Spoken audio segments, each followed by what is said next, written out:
C'est sans doute l'une des journées les plus violentes depuis le début du conflit.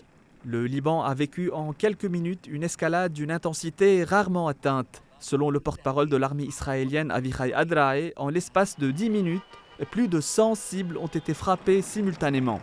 À Beyrouth, plusieurs quartiers ont été ciblés par des frappes israéliennes d'une violence inédite. Jnah, Manara, Salim Slem, Mazra'a, Marlies ou encore Barbour. La panique s'est rapidement emparée de la capitale et de ses environs alors que les explosions se multipliaient.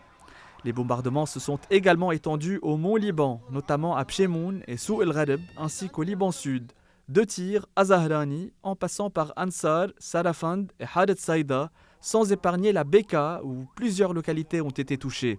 L'armée israélienne affirme avoir visé des quartiers généraux, des centres de commandement, des infrastructures militaires et des systèmes de lancement de roquettes du Hezbollah, ainsi que des installations appartenant à des unités d'élite, dont la force Radwan et l'unité aérienne 127. Selon un bilan préliminaire du ministère libanais de la Santé, plus de 100 morts et blessés ont été signalés jusqu'à présent.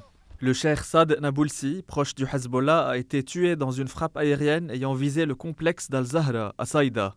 L'armée israélienne a indiqué que ces frappes massives s'inscrivent dans le cadre d'une nouvelle opération baptisée « Obscurité éternelle ». Plus tôt dans la journée, une frappe particulièrement violente avait pulvérisé un immeuble à Abbasiyeh dans la région de Tyr. Une journée noire donc pour le Liban, marquée par une intensité militaire sans précédent.